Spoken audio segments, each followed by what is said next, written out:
여기 계신 성도님들은 대부분 휴대폰을 다 가지고 계시리라 생각합니다. 휴대폰을 처음 구입하면 보통은 전화기를 보호하기 위해서 케이스를 사거나 액정을 보호하기 위해서 필름을 붙입니다. 언젠가 제가 휴대폰을 교체하고 나서 새 제품에다가 직접 이 보호 필름을 붙이려고 시도해 본 적이 있습니다. 보호 필름을 붙일 때 가장 중요한 점이 뭘까요? 그것은 액정과 보호 필름 사이에 먼지가 단 하나라도 들어가지 않는 것입니다. 필름을 붙이려고 액정을 열심히 닦았습니다. 그리고 필름을 그 위에 붙였습니다. 그런데 이상하게도 제가 붙이기만 하면 꼭 먼지가 한두 개씩 필름 속에 들어갔습니다. 먼지가 들어가면 일단 화면이 깔끔하게 보이지 않습니다. 먼지가 들어간 곳에 기포가 생기기도 합니다. 무덤덤한 분들은 먼지가 있던 없던 크게 신경을 안 쓰시는 분도 계십니다. 하지만 조금 예민한 분들은 액정 속에 자리 잡은 그 먼지가 그렇게 신경이 쓰인다고 합니다. 어쨌든 간에 휴대폰에 보호 필름을 붙인다고 한다면 기왕이면 깔끔하게 붙여야 화면을 깨끗하게 볼 수가 있죠. 한마디로 말해서 단 하나의 먼지라도 허용하지 않을 때 가장 말끔한 화면을 볼 수 있다는 것입니다. 성경을 읽어보면 하나님의 성품과 속성에 관한 여러 가지 내용을 찾아볼 수가 있습니다. 성경에서 묘사하는 하나님의 성품은 정말 다양하죠. 그 중에서 저는 이 시간 하나님의 거룩하심에 관하여 잠깐 말씀을 나눠보고자 합니다. 하나님의 거룩이란 무엇일까요? 여기서 거룩이란 단어 속에는 구별됨이란 의미가 있습니다. 거룩은 모든 더러움과 완전히 분리된 상태입니다. 그리고 모든 피조물과도 완전히 다르게 구별된 상태가 바로 거룩이라고 말할 수 있습니다. 미국의 저명한 신학자인 스프롤 목사님이라는 분이 계시는데 그분이 하나님의 거룩하심을 가리켜서 이렇게 정의를 합니다. 거룩은 하나님의 초월함을 의미함과 동시에 주님이 세상 만물보다 무한히 월등한 존재라는 사실을 가리킨다. 이렇게 정의를 했습니다. 이러한 말씀을 생각해 보면 거룩하신 하나님은 이 세상 그 어떤 대상과는 감히 비교조차 할 수 없는 절대적인 분이라는 사실을 다시 한번 기억할 수 있습니다. 그런데 거룩하시고 절대적이신 하나님께서는 죄를 미워하신다고 말씀하세요. 왜냐하면 죄는 하나님과 완전히 반대되는 그러한 속성이 있기 때문입니다. 시편 5편 4절 말씀을 보게 되면 이런 말씀이 있습니다. 주는 죄악을 기뻐하는 신이 아니시니 악이 주와 함께 머물지 못하며 말씀하고 있습니다. 방금 읽은 말씀에서 다윗은 하나님께서 이 악과 함께 머무시는 분이 아니시다. 이 말씀을 하고 있어요. 하나님은 죄악을 미워하실 뿐만이 아니라 그 이어지는 말씀들을 보게 되면 죄악을 행하는 자들까지도 미워하신다고 말씀하고 있습니다. 그렇다면 죄란 무엇일까요? 앞서 말씀드렸듯이 죄는 하나님과 반대되는 속성을 가리킵니다. 하나님은 완전하시지만 죄는 불완전함의 결정체입니다. 하나님은 거룩하시지만 죄는 더러움의 결정체입니다. 그렇기 때문에 죄는 모든 완전함을 파괴하려고 합니다. 모든 깨끗한 것들을 더럽히려고 하는 속성을 가졌습니다. 무엇보다도 하나님께서 죄를 미워하시는 가장 큰 이유가 있습니다. 그것은 죄는 하나님께서 창조하신 사람을 무참히 파괴해버리는 그러한 속성이 있기 때문입니다. 죄는 인간의 모든 것을 파괴시켜버립니다. 죄는 사람의 인생을 파괴시킵니다. 죄는 사람의 생각과 마음까지도 파괴시킵니다. 육신도 파괴시킵니다. 무엇보다도 죄의 가장 무서운 결과가 무엇입니까? 그것은 하나님과 사람 사이의 관계를 완전히 파괴시켜버린 것. 그것이 죄의 영향력입니다. 그런데 여러분, 하나님께서는 사람을 어떻게 생각하실까요? 성경을 읽어보면 하나님께서는 주님의 손으로 지으신 사람을 너무나도 사랑하신다 말씀하고 있습니다. 우리 하나님은 사람이 죄악으로 말미암아 망가진 채 살아가는 모습을 그대로 지켜보실 수가 없으셨습니다. 무엇보다도 하나님은 사람이 죄로 말미암아 주님과 단절된 채로 살아가는 것을 원치 않으셨습니다. 그래서 하나님께서 사람을 위해서 결단하시고 행하신 일이 무엇일까요? 그것은 아버지 하나님의 독생자 예수 그리스도를 이 땅에 보내주신 일입니다. 오늘 본 말씀 히브리서 9장 11절 12절 말씀을 보게 되면 예수님을 가리켜서 장래의 좋은 일의 대제사장으로 오셨다 말씀하고 있습니다. 한번 본문 9장 11절 12절 말씀을 같이 한번 읽어보겠습니다. 그리스도께서는 장래 좋은 일의 대제사장으로 오사 손으로 짓지 아니한 것 곧 이 창조에 속하지 아니한 더 크고 온전한 장막으로 말미암아 염소와 송아지의 피로 하지 아니하고 오직 자기의 피로 영원한 속죄를 이루사 단번에 성소에 들어가셨느니라. 아멘. 방금 읽은 말씀에서 11절에 히브리서 기자가 말하는 장래 좋은 일이라는 말은 11절 하반절에서 가리키는 것처럼 사람의 손으로 짓지 않은 더 크고 온전한 장막에서 드려진 제사를 말합니다. 예수님이 누구십니까? 예수님은 완전한 대제사장이십니다. 동시에 예수님은 모든 백성들의 죄악을 영원하고도 완전하게 대속하시는 화목제물 그 자체가 되셨습니다. 우리가 예수님의 대제사장 되심을 이해하기 위해서는 구약시대 때의 대제사장의 역할을 다시 한번 기억해 볼 필요가 있습니다. 구약의 대제사장은 1년에 단 한 번 대속죄일에 자신의 죄와 백성들의 죄를 속죄하기 위해서 장막의 지극히 거룩한 장소, 지성소로 들어갔습니다. 이때의 대제사장이 지성소에 들어갈 때에는 피 흘리는 제물이 있어야만 들어갈 수 있었습니다. 여기서 피 흘려 죽임당한 제물은 대속죄일에 대제사장 자신과 이스라엘의 온 백성의 죄를 속죄하는 제물입니다. 문제는 구약에서 드리는 대속죄일 제사는 부분적인 효력만 있을 뿐이었다는 것이죠. 13절 말씀 보시게 되면 염소와 황소의 피와 및 암송아지의 죄를 부정한 자에게 뿌려 그 육체를 정결하게 하여 거룩하게 하거든 말씀하고 있습니다. 13절을 보게 되면 구약의 희생제물의 피는 육체를 정결하게 하는 효능으로만 제한되어 있다는 사실을 알 수가 있습니다. 다시 말해서 짐승이 흘린 피는 사람의 죄를 결단코 온전하게 씻겨내지 못한다는 것입니다.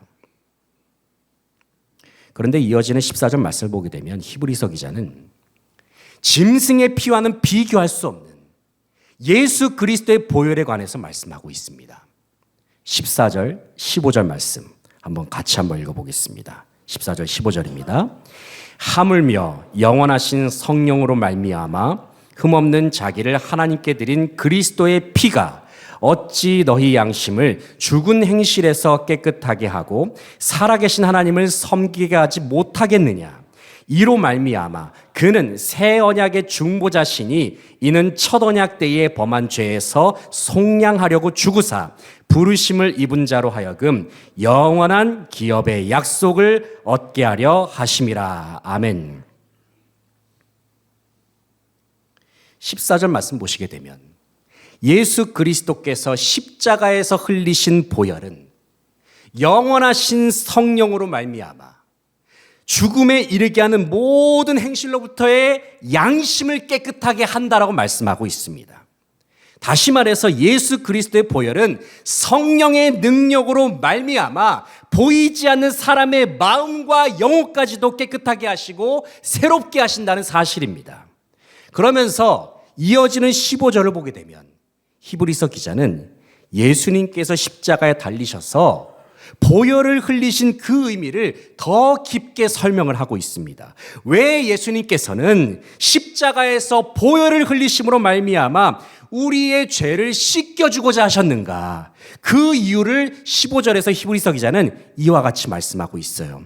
이로 말미암아 그는 새 언약의 중보자시니 이는 첫 언약 때에 범한 죄에서 속량하려고 주구사 부르심을 입은 자로 하여금, 이후부터가 중요합니다, 영원한 기업의 약속을 얻게 하려 하심이라. 15절의 하반절을 보게 되면 우리는 예수님께서 십자가에서 보혈을 흘리신 그 궁극적인 목적이 무엇인지를 확인할 수가 있습니다. 그것은 한마디로 말해서 우리로 하여금 영원한 기업의 약속을 얻게 하려 하시기 위해서 주님께서 십자가에서 보혈을 흘리셨다는 것입니다. 무슨 말씀입니까? 예수님께서는 부르심을 입은 자들로 하여금 영원한 기업, 즉 영원한 천국, 영원한 하나님 나라를 얻을 자격을 주시기 위해서 십자가에 달려 죽으셨다는 사실입니다.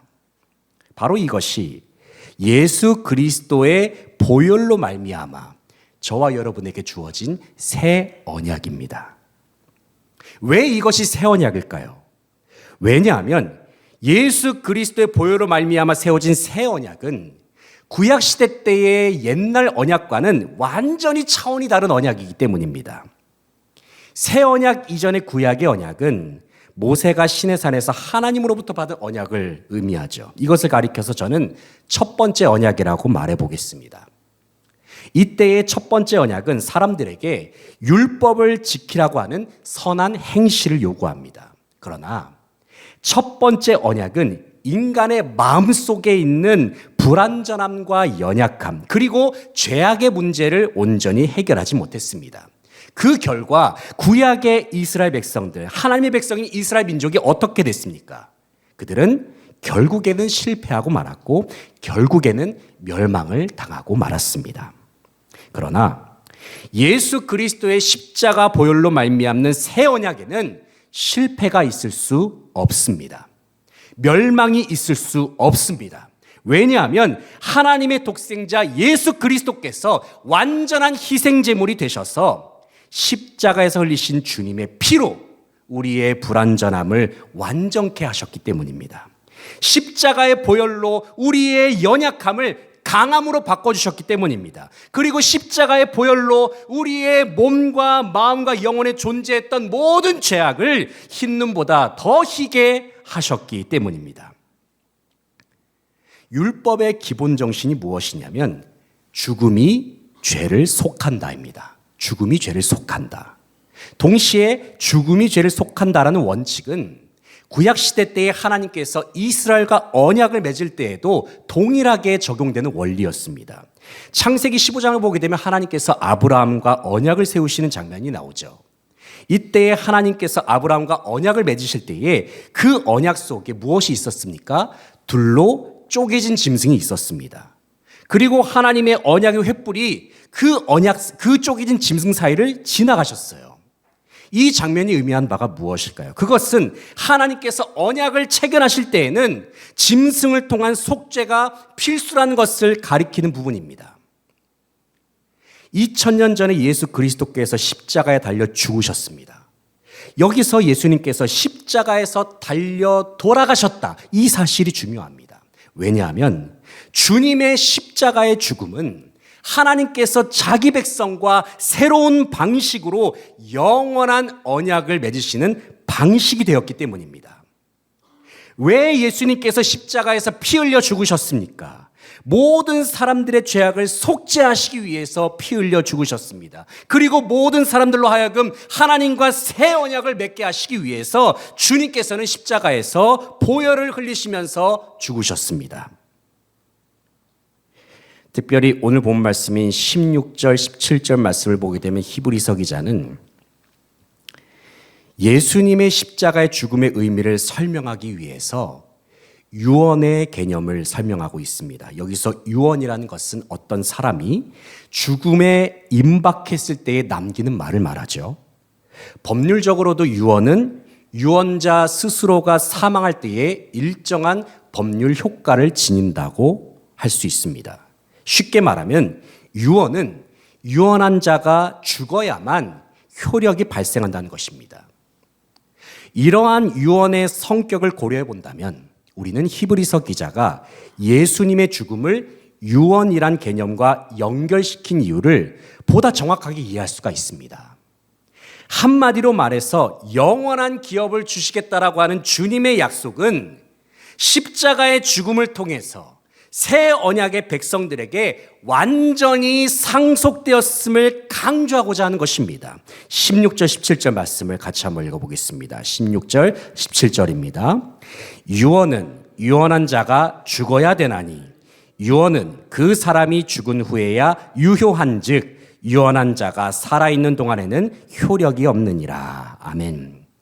방금 읽은 말씀을 통해서 우리는 분명하게 깨닫게 됩니다. 그것은 예수님께서 우리에게 주시겠다라고 약속하신 하나님 나라에 관한 약속이 저와 여러분에게 확실하게 주어졌다는 사실입니다.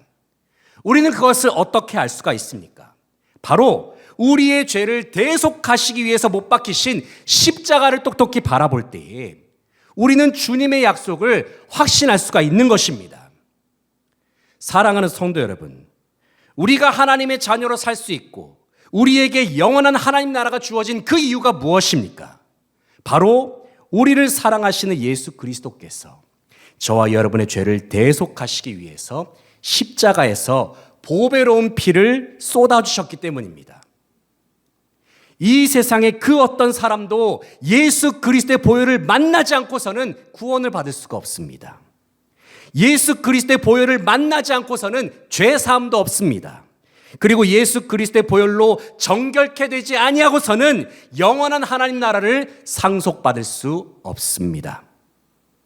그렇다면 어떤 사람이 보혈로 말미암는 속죄함을 누릴 수가 있습니까?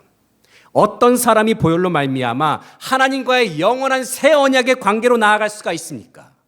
먼저는 주님께서 보혈을 흘리신 십자가 앞으로 나아가는 사람, 주님 앞에서 나 자신이 죄인이란 사실을 겸손히 인정하는 사람이 하나님과의 새 언약의 관계로 나아갈 수 있습니다.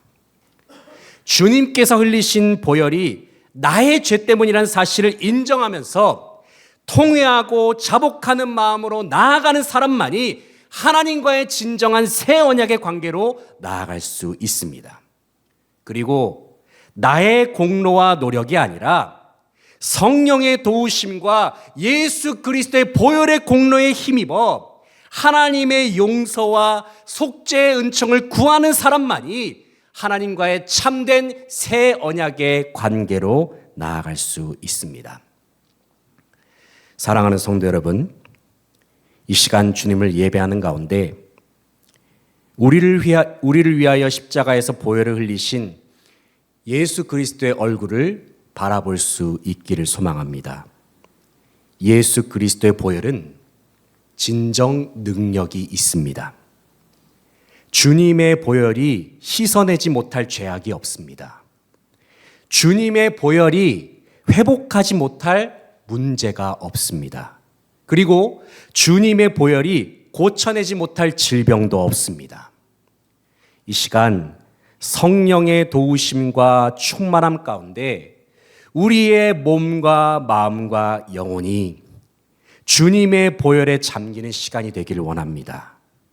하나님께서 우리의 죄를 용서하시고 사하여 주시는 그 이유는 오직 하나입니다. 그것은 예수님께서 우리를 위하여 십자가에서 피를 흘리심으로 죽임을 당하셨기 때문입니다. 우리가 하나님 앞에서 회개할 때에 진심 어리게 뉘우치고 참회하는 것은 분명 중요한 요소라고 할 수 있습니다. 그러나 단순히 우리가 마음을 깊이 뉘우치고 겸손한 것만으로는 하나님은 우리의 죄를 용서하지 않으십니다. 바로 하나님의 독생자 예수 그리스도, 죄가 전혀 없으신 예수 그리스도께서 우리를 대신하여 피 흘려 죽으셨기 때문에 하나님은 우리를 용서하시고 자녀 삼아주시고 영원한 하나님 나라를 우리에게 유업으로 허락하신 줄로 믿습니다. 이 시간 우리를 위하여 십자가에 달려 죽임당하시고 부활하신 예수 그리스도를 전심으로 찬양하는 저와 여러분 되시기를 소망합니다. 오직 예수 그리스도의 십자가 보혈의 능력으로 우리의 옛사람을 벗어던지는 이 시간이 될 수 있기를 소망합니다. 특별히 예수 그리스도의 보혈의 공로로 새 언약 백성다운 모습으로 살면서 영원한 하늘의 기업을 바라보고 소망하면서 주님께서 허락하신 참된 승리를 누리면서 나아가는 이 자리에 함께한 저와 여러분의 삶이 되실 수 있기를 간절히 바라고 소망합니다.